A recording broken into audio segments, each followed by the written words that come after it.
Hey, this is going to be a video discussing the G blur effect in Grainferno, which is a per grain delay kind of effect. This is how it sounds in Grainferno, just playing very normally. And let's start to bring in the feed on the blur effect. So the blur effect by default will usually be disabled. Let's turn it on, and let's turn the feed up.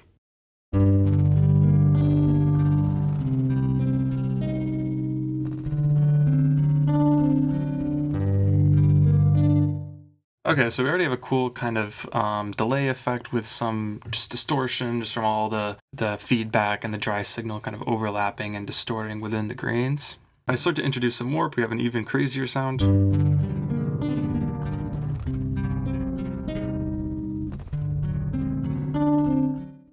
And so the warp is basically pitching down the signal in the feedback path. And I should explain that the feedback path kind of works per grain, so one grain feeds into the next grain. So it is a per grain effect, certainly in that way. And since it's a per grain effect, I think the best way for us to take advantage of it is to do some fast kind of modulation that changes the value each grain. So let's turn the feed down, and let's actually introduce some randomness. So on the feedback, per grain will be random. So some grains will feed a lot of their signal into the next one, and some grains will not.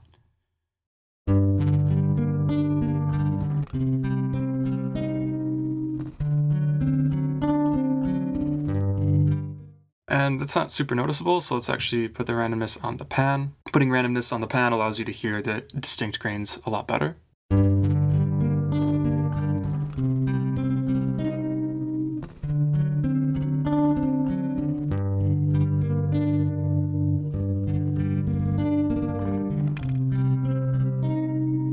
So I'll actually start to mess with the rate, and you'll notice that the delay pitch sounds different. It starts to shift.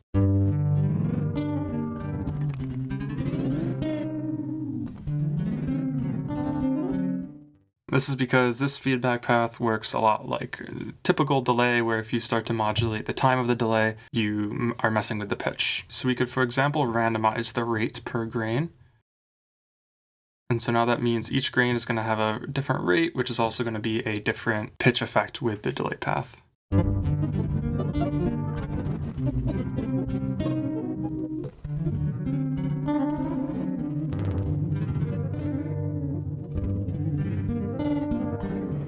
And I actually want some finer control over that amount. So I'm going to not use random 1. I've already used that with pan, and I want that to be the full amount.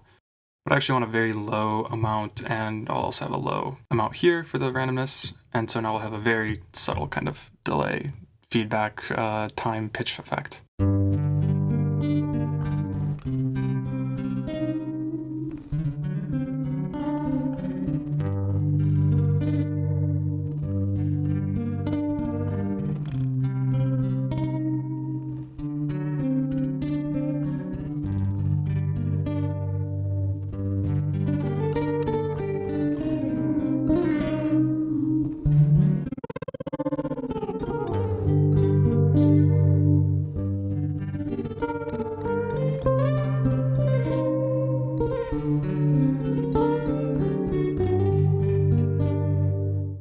Okay, so that's pretty cool, but something else I could do instead of the randomness, let's do an LFO actually, and let's modulate it slowly and have a little bit more of an amount to it.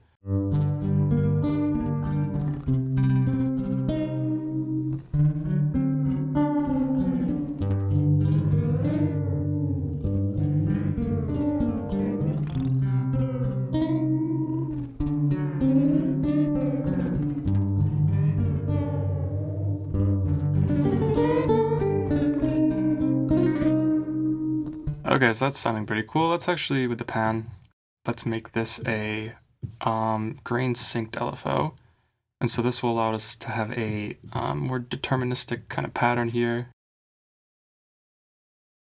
And we can have a very extreme panning effect. Or a bit less extreme, maybe. Let's do something like this.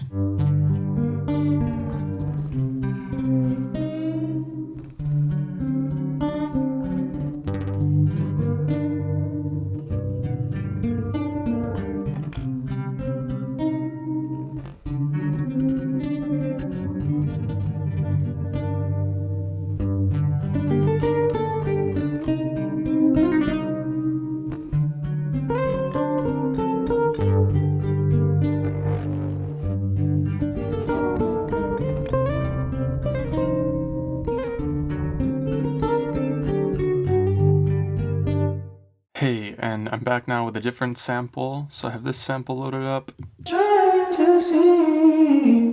I'm gonna set the pitch scaling option to pentatonic minor. So now when I move the pitch knob,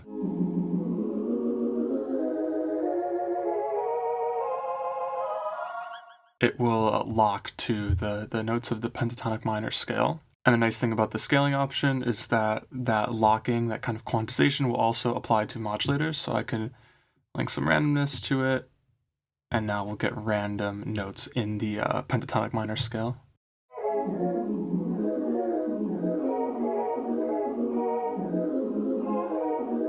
So that sounds pretty cool, but I mean, we're getting a lot of random notes over time, and it just sounds very jumpy between all these random notes. So let's actually use the blur to fill that out a little bit. And so we'll have the different notes contained in the different grains kind of feed back into the next grain.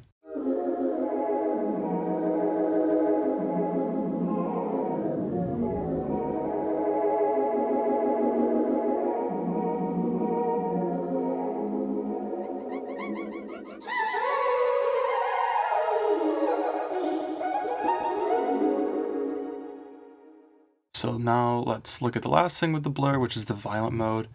And this is pretty experimental, so this will make actually the feedback path ring modulate the next grain. And so this is going to be a much more extreme effect.